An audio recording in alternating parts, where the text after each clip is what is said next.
At the bustling heart of Heathrow Airport, where the hum of travelers blends with the mechanical whir of conveyor belts and announcements, a single gate agent had the power to shape a passenger's fate. For Dr. Javier Williams and Dr. Sophia Allen, a seasoned couple in the world of global health diplomacy, this power was wielded by gate agent Natalie Foster. On this particular day, Natalie decided they would be the ones to feel her wrath. Standing at Gate 25A, they were ready to board their flight to New York, the final leg of a journey that had taken them to Geneva for an international summit on emerging global health threats. But as they approached the podium, everything seemed to change. Natalie's cold gaze flicked over them, as if sizing them up in a single dismissive glance. Without a word of greeting, she snapped her fingers at them, demanding their boarding passes and identification. Her eyes narrowed, scanning their expensive travel attire, Javier in a sharp, tailored suit, and Sophia in a minimalist, elegant silk blouse. Their impeccable appearance, which would have been a mere reflection of their hard work and status, now felt like a glaring mark of suspicion to Natalie. "You're in business class?" she questioned, her voice rising in an exaggerated tone, one that demanded the attention of everyone in line behind them. "Your tickets are unusual. Are you sure these are valid?" Javier, a senior advisor to the United Nations who had mediated high-stakes negotiations in war-torn regions, remained composed, his face a picture of controlled calm.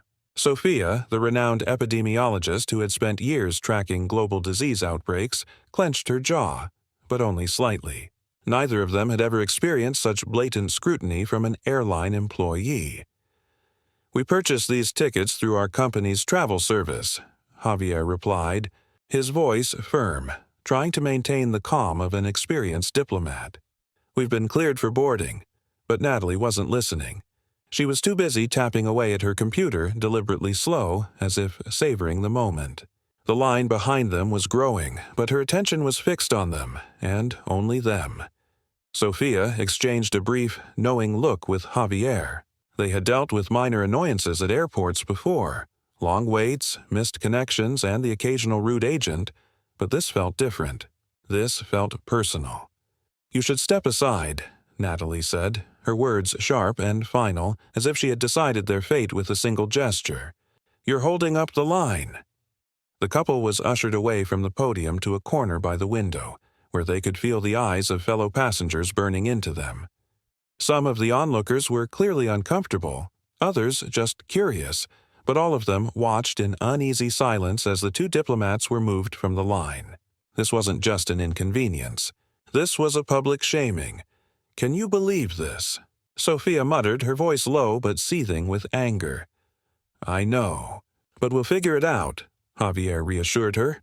"Let's just stay calm. We can't let her bait us." Minutes ticked by, and the tension at Gate 25A grew palpable. The incident had caught the attention of a few fellow travelers, including an elderly man who shuffled past them with a raised eyebrow, muttering under his breath. There were murmurs in the crowd as people speculated on what might be going on, but no one dared to speak up.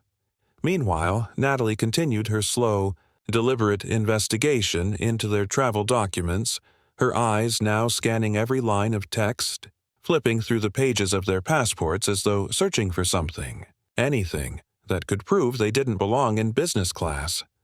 Sophia, always the pragmatist, leaned in close to Javier. "This isn't just about us." She's trying to make a point. Javier nodded, his gaze never leaving Natalie's back. He recognized the type of person she was.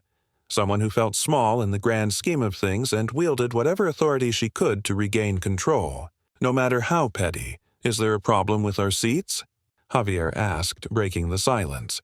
He wasn't raising his voice, but his words carried a weight that seemed to make Natalie pause. She finally lifted her eyes from the screen, meeting his gaze for the first time since they'd approached her podium. Her lips curled into a thin, almost imperceptible smile, one that oozed superiority.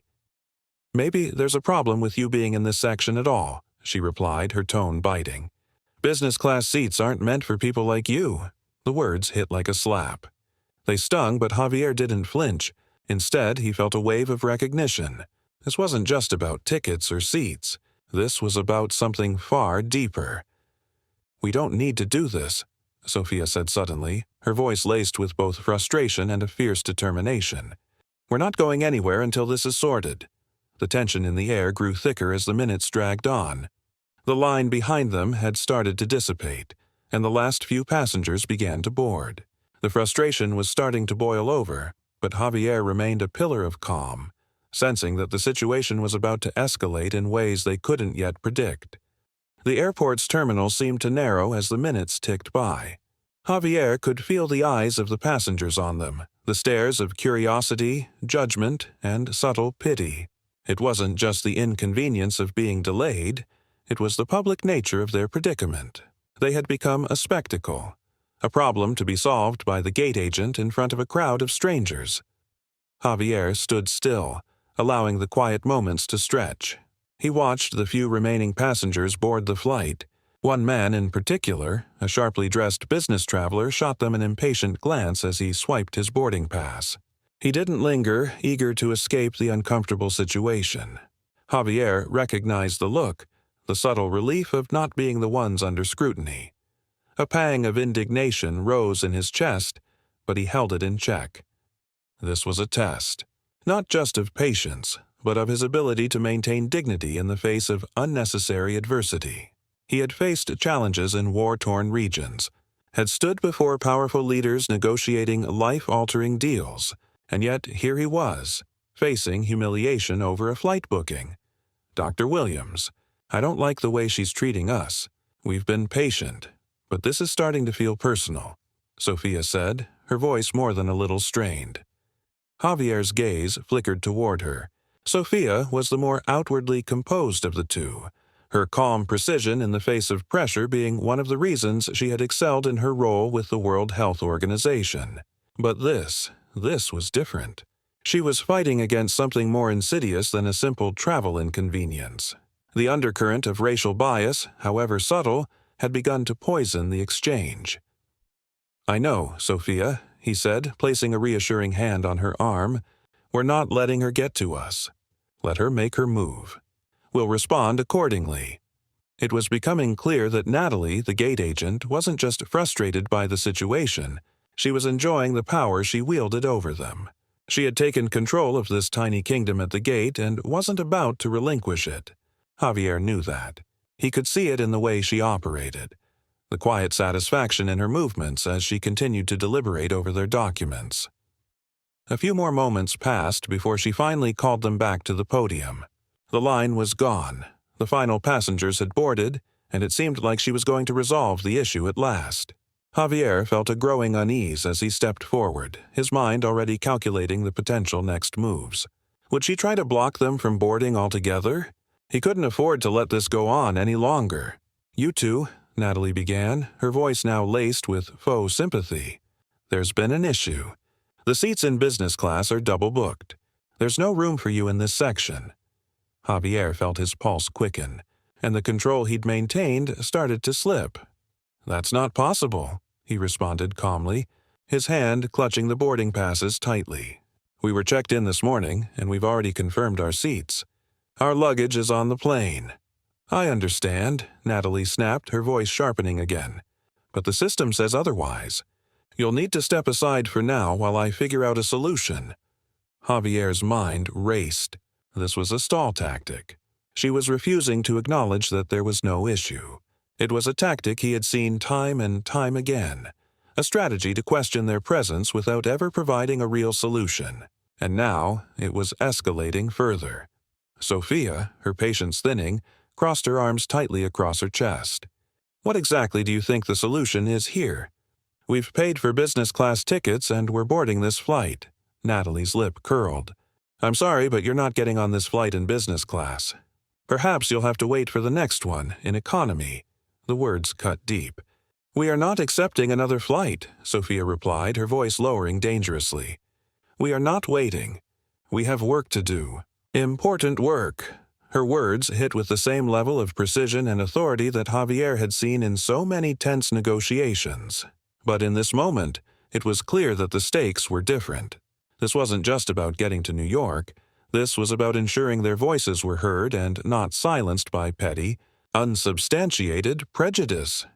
Javier placed a hand on her shoulder, subtly guiding her to remain calm. "We'll handle this," he said quietly, but with a confidence that betrayed no doubt. Sophia turned back to Natalie. "We're not just passengers. We're diplomats." The word hung in the air like a weight, but Natalie remained silent. She knew the implications, but refused to show it. The arrogance in her stance was unmistakable, and it was clear that she didn't care who they were. But Sophia wasn't finished. "We are not upgrading our seats. We are on this flight because our employers, our respective government agencies, have entrusted us with specific duties. If we don't board this flight, we will miss an international briefing tomorrow morning that could impact global health funding and policy discussions." Javier nodded in agreement, watching as Natalie's confident posture began to waver. It was only a flicker, but it was there. For the first time, she seemed unsure. The truth was simple but undeniable. What she was doing had just crossed a line. The consequence of delaying their flight wasn't just an inconvenience, it was a matter of international importance. And then came the breakthrough. "You know," Javier said, his voice even but commanding, "you're putting not just us in a bind. You're also delaying critical diplomatic work. This isn't just about seats. It's about people's lives and futures." Natalie blinked at him, her hands now trembling on the edge of the podium. She couldn't challenge the weight of his words. She didn't have the context, but she did have a growing sense that she had miscalculated. "You're making a mistake," Javier continued, his voice softening as he leaned in. "A mistake that could cost you your job. And you'll make it hard for anyone who looks like us to be treated with respect at this airport in the future." There was a long pause, the silence stretching between them like a taut rope, ready to snap. And then, finally, Natalie's resistance faltered. Her fingers hovered over the keyboard, and with a resigned sigh she typed something into the system. The tension in the air seemed to dissipate in an instant. "This is ridiculous," she muttered, her voice drained. "I'm putting you on the flight." Javier offered a thin smile. "Thank you." Sophia nodded, her expression resolute, but the fight wasn't over yet. Javier and Sophia were escorted to the gate with a polite but hurried courtesy that had been sorely lacking earlier. The air around them seemed to shift, though neither of them could decide if it was the palpable relief of finally being allowed to board or the heavy weight of what had just occurred. They exchanged a look as they walked through the terminal, silently acknowledging the intensity of the ordeal. The soft murmurs of passengers who had witnessed the exchange followed them as they moved toward the jet bridge. Despite the formal apologies they received from the airline staff, something in their demeanor felt less than genuine. The sense that they were being treated as VIPs because it was required, not because of any real understanding of the gravity of the situation, gnawed at them both. The moments that followed felt eerily calm, a sharp contrast to the tension that had enveloped Gate 25A just minutes ago. It seemed almost surreal that the battle was over, that they were now moving toward the plane with the certainty that they would be airborne soon, but the bitterness of the encounter remained. What had started as an uncomfortable exchange had spiraled into something far more significant, both personally and professionally. This wasn't just about getting on a flight. This was about something deeper, the inherent bias that still lingered in so many facets of life, and the way that it subtly, and sometimes violently, manifested in spaces that should have been neutral. As they neared the entrance to the aircraft, Sophia's mind raced. She could feel the tension in her chest slowly loosening, but the idea of letting it go entirely was almost impossible. In every encounter like this, there were always the quiet, dismissive judgments people passed when they assumed they could get away with them. She had dealt with this many times before in her field, whether it was in medical facilities or international meetings. But this time, something was different. The public nature of the attack on their dignity had left them exposed, and that exposure felt uncomfortable. "Can you believe this is happening?" Sophia asked, her voice still low as she kept her gaze forward. She wasn't asking for an answer. It was more of a rhetorical question, one that carried all the weight of the frustration they were both trying to suppress. "I don't think it's over yet," Javier replied quietly, his tone contemplative. His mind was already at work, considering the broader implications. The incident, though it had taken place on a personal level, now had political ramifications. It wasn't just a matter of poor customer service or racial profiling. It was a public mistake made by someone who had no idea who they were dealing with. The reality of that error would ripple out from this airport, affecting far more than just their flight. Javier had lived through countless diplomatic breaches, but this felt different. The power of that small, personal misjudgment felt as if it could alter the trajectory of something far bigger.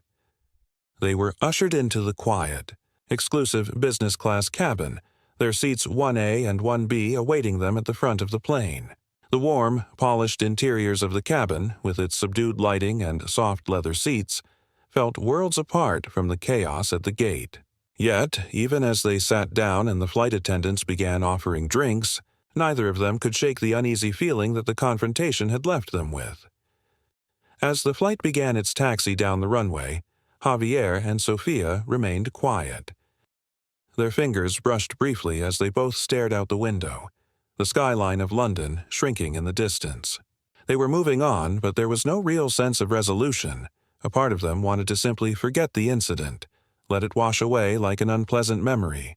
But another part, the part that had fought for years against discrimination in their respective fields, knew that they couldn't just let it slide. This wasn't an isolated incident. This wasn't just about a rude gate agent. This was an institutional failure, a failure that had come from an entrenched system of bias and a lack of accountability. And they weren't going to let it go until something changed. Javier exhaled slowly, his mind already shifting into action mode. He glanced at Sophia, who met his gaze with a look of determined resolve. They knew exactly what they had to do. As the plane soared high above the clouds and the hum of the engines became a constant backdrop, the couple began to focus on the next steps. This wouldn't be a matter of simply complaining to customer service and moving on. Javier had seen too many instances where those in positions of power used their privilege to shield themselves from the consequences of their actions. This time, things would be different. Sophia opened her laptop, and Javier quickly turned his attention to the timeline of events. They would need every detail, every fact, and every interaction to ensure that this wasn't brushed under the rug. This wasn't just an inconvenience. It was a violation of their rights, one that had escalated because of preconceived biases. They needed to make sure that everyone involved, from the gate agent to the airline executives, understood the gravity of what had transpired. "This has to go higher," Javier muttered, glancing over the flight details they had written down on their phones. "We need a formal report, and not just any report. This has to go to the top." Sophia nodded in agreement, her fingers already flying over the keyboard. "I'll compile the timeline. We'll lay out every instance, every detail. No room for ambiguity. We'll make sure they understand the damage done, not just to us, but to their reputation." For the next several hours they worked in tandem, each taking on different parts of the formal report. Javier focused on detailing the specific diplomatic implications of their delayed travel. He was meticulous in laying out how the incident had disrupted not just their travel plans, but a vital debriefing on global health policy set to take place at the United Nations the following morning. He knew that the language needed to be precise, diplomatic, yet firm. Sophia, on the other hand, took charge of citing the specific laws and protocols that had been violated during the exchange. She referenced the Equality Act of 2010 in the UK and highlighted how their treatment by the airline had crossed the line into racial discrimination. She pulled up articles from the IATA Passenger Rights Convention, pointing out how the airline's actions had not only breached customer service protocols, but had also compromised international law. As they wrote, the gravity of the situation became clearer to both of them. This was no longer a personal grievance. This was a critical issue of human dignity and fairness, one that demanded action. Once the report was complete, they both took a deep breath. The document was a meticulously crafted piece of evidence, detailing the abuse of authority, the institutional failures, and the personal costs they had incurred. They weren't asking for a simple apology. They were demanding accountability. As the plane leveled out over the Atlantic, the cabin's soothing hum did little to ease the storm brewing within Javier and Sophia. The work they had done on the flight, the meticulous collection of facts, the strategy behind their report, None of it had been easy. And now, as they sat back in their plush leather seats, the weight of what was to come loomed large. They knew they couldn't back down. Sophia glanced at Javier, her eyes sharp and focused, as if she were already thinking 2 steps ahead.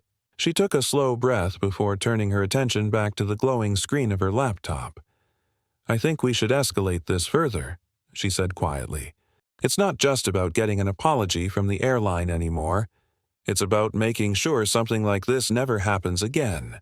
Not just to us, but to anyone."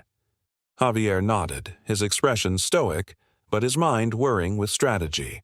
"I agree. An apology from the airline won't cut it. They'll throw some miles or vouchers our way and then sweep this under the rug. We need more." He paused, tapping his fingers against the armrest. "We need to make sure this reaches the people who can bring real change. Those who will look at this as a systemic issue, not just an isolated case." Sophia's gaze flickered to the "to" field on the email draft she had just completed. The list was strategic, as it had to be. She had included Royal Imperial's CEO, the head of their HR department, and key individuals within the airline's corporate security team. But she had also taken the important step of CCing the U.S. Department of State, the UK's Civil Aviation Authority, and various diplomatic offices. "This is going to go viral," Sophia said. "There's no way they can bury it after this." Javier allowed himself a brief, grim smile. "Exactly. Let's make sure they understand that this isn't just a complaint. It's a formal report, one that'll hold them accountable for their actions, or inactions, for how they treat passengers, and especially for how they treat those who represent a country's interests." Sophia hit send. The email shot off across the Atlantic and into the hands of a carefully curated group. The next move was in the airline's court, but for the first time in the last few hours, Javier felt a shift in power. They had played the long game, and now they were forcing Royal Imperial to play by their rules. As the email sped toward its final recipients, a sense of purpose filled the cabin. They weren't just passengers now. They were agents of accountability. The disruption to their lives, though frustrating and stressful, had ignited something inside them both. The story of what had happened to them would not end quietly. It would become a statement. The long hours ahead, the flight's crossing of time zones, would stretch the anticipation. But both of them knew the airline had to respond quickly, and when they did, they would see just how powerful this small but potent ripple had become. It didn't take long for the first wave of responses to come through.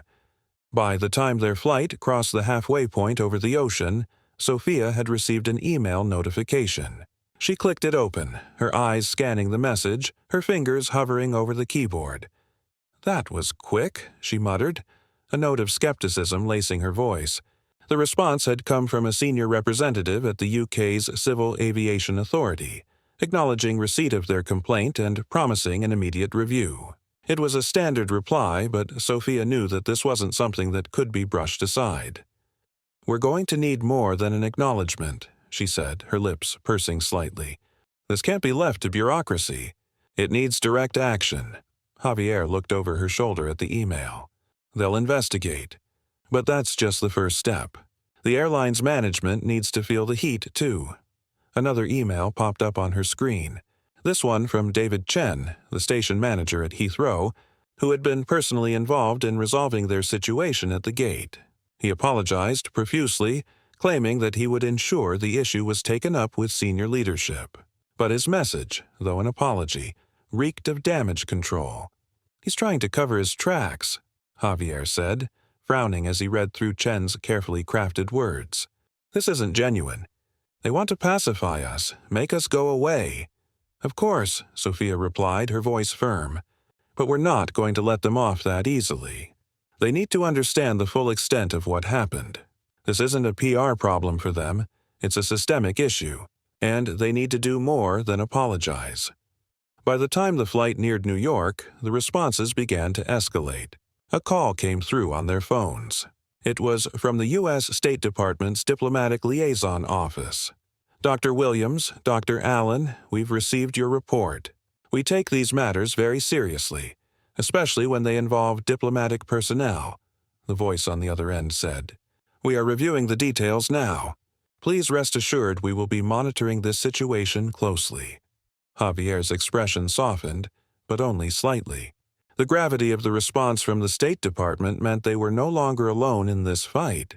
There would be real repercussions for the airline if they didn't respond properly. The ripple effect was immediate. By the time they landed at JFK, the story had already begun to spread.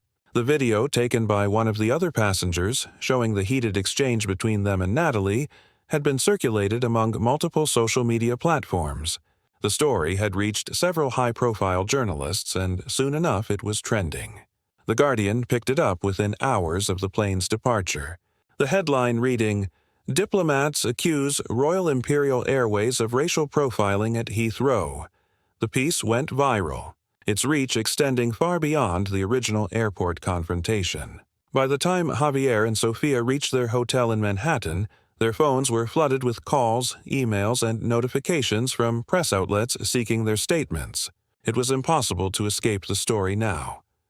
"I never thought it would blow up like this," Sophia remarked, her eyes flickering to the glowing screen. "But now it's not just about us anymore.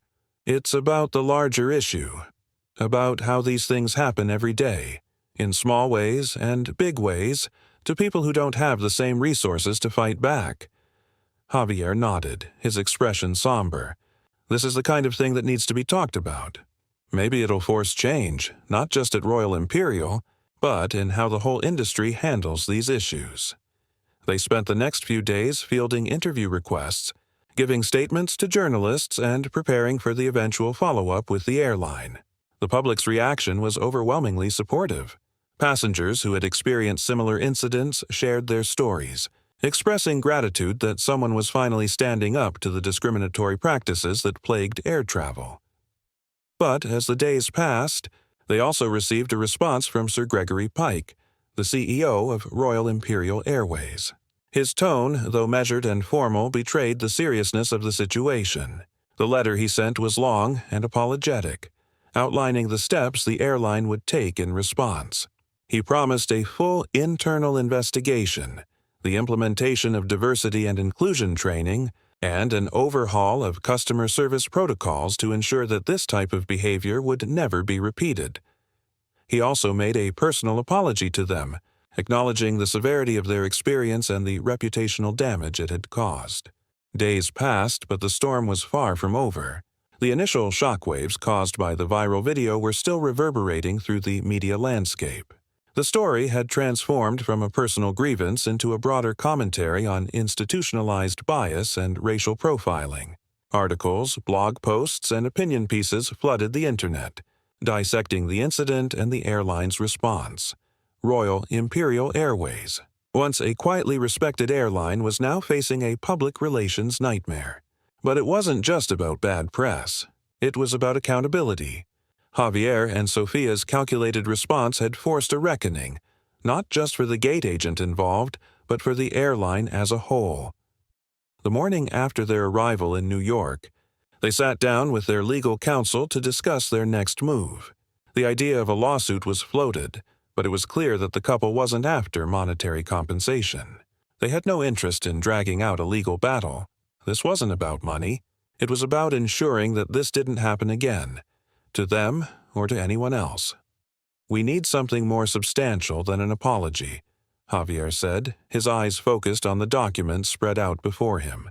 "They've promised training and an internal investigation, but we need assurance that these changes will be implemented, and that it won't just be a public relations stunt." Sophia nodded, tapping her pen against the desk. "We've seen this before. Companies will say the right things, issue statements, but nothing really changes. What we need is a formal commitment from the airline to make these changes measurable and to report back to us and the public on their progress. We can't let this fall through the cracks." It was a sensible approach, one that recognized the long-term work that needed to be done to truly address the issue. But they knew it wasn't going to be easy. Institutions, especially large corporations, had a way of deflecting responsibility. They needed to keep the pressure on. Within hours, they had a draft prepared, a proposal for a binding agreement that would ensure Royal Imperial Airways committed to real, tangible actions. The agreement would require the airline to institute ongoing diversity and inclusion training, not just for frontline employees but for all management and decision-makers. The training would focus on addressing unconscious biases, ensuring that staff were not only aware of discriminatory behavior but were actively engaged in mitigating it. A third-party audit of customer service practices, to assess how widespread the issues of bias were within the company. The audit would be performed by an independent organization with expertise in anti-discrimination policies and procedures. Public accountability. The airline would need to publicly report on its progress every 6 months. They would provide updates on training completion, audits, and any policy changes, ensuring transparency and holding them accountable in the court of public opinion. A formal apology to all affected parties. Not just a private letter to Javier and Sophia, but a public acknowledgement of the airline's role in perpetuating systemic issues, as well as a formal apology for the mistreatment. Javier signed off on the proposal with a firm hand. Let's send it. Make it clear that we're not backing down until we see real change. By the afternoon, the email was sent to Sir Gregory Pike. The ball was back in Royal Imperial's court. The days that followed were filled with tense silence. It was an eerie kind of calm, the kind that settled in after the storm had passed but before the full impact could be felt. The media buzz around the incident began to quiet down, replaced by new headlines, new stories to dissect. But for Javier and Sophia, the work wasn't done. The clock was ticking, and they needed to see tangible changes. Not just more promises. Their phones buzzed incessantly, mostly from journalists asking for statements. But there was one message that stood out. It was from David Chen, the station manager at Heathrow, the one who had been the first to respond when the situation at the gate spiraled out of control. The message was short. Dr. Williams, Dr. Allen, please give me a moment of your time. There is something urgent I need to discuss. Sophia read the message aloud, her brow furrowing slightly. Interesting. I didn't expect to hear from him again. Javier's expression remained calm. It could be a follow-up. Let's see what he wants. They set up a call with Chen. His voice on the other end of the line was tense, strained in a way that suggested he was under pressure. But he wasn't just offering a corporate apology. He was offering something more. I wanted to personally apologize again for my role in the situation. But more importantly, I wanted to let you know that the airline is committed to making substantial changes. Not just because of the public backlash, but because of the internal conversations we've had about the systemic issues that this has revealed. It's bigger than just a gate agent. It's a culture that needs to change. Javier and Sophia exchanged a quick look. The tone of his voice seemed sincere, but they knew better than to take anything at face value. What are you proposing? Javier asked. Chen was quiet for a moment. When he spoke again, his voice was low, almost conspiratorial. I've already spoken with Sir Gregory. The airline is willing to sign your proposal. We'll formalize it and make it part of our company policy. It's the only way we can move forward from this. Javier nodded. And the public accountability? The third-party audit? Both, Chen confirmed. We'll be transparent. We'll take the audit seriously. The last thing we want is another incident like this. Not after what happened. It was an offer that seemed to check all the right boxes. The airline had agreed to everything they had requested. But Javier and Sophia both knew that it wasn't over yet. Real change would take time, and it would require constant vigilance. The airline would have to be held to its word, and that meant keeping the pressure on. Well, David, I appreciate you reaching out, Sophia said, her voice calm but resolute. But this is just the beginning. We'll be watching closely to ensure that the commitments you've made are followed through on. Chen's response was quick and firm. I understand. And I'm committed to ensuring that this process is as transparent as possible. Thank you for your patience, and for pushing us to do the right thing. As the call ended, Javier leaned back in his chair, exhaling slowly. Well, that's a start, he said. But now we hold them to it. The weeks that followed saw Royal Imperial Airways take swift action. The diversity and inclusion training was rolled out company-wide, as promised. Independent audits of customer service practices were initiated, and every 6 months the airline issued public reports, detailing its progress with updates on the training initiatives and internal reforms. Javier and Sophia were kept in the loop, their feedback incorporated into the process as they had requested. They were part of the solution now, not just as victims, but as catalysts for change. The diplomatic community took notice, and soon other airlines followed suit, adopting similar policies to avoid being caught in the same web of public scrutiny. The couple's efforts had created ripples beyond what they had anticipated. What had started as a personal ordeal at an airport gate had transformed into a broader movement for accountability and fairness within the airline industry. It wasn't easy, it wasn't quick, but it was meaningful. As they packed for their next assignment, this time in Brussels for a global health conference, Sophia turned to Javier and smiled. "Do you think this will really make a difference?" she asked, her voice hopeful but tempered by years of experience in the field. Javier's answer was simple, but it carried the weight of everything they had fought for. "I think it already has."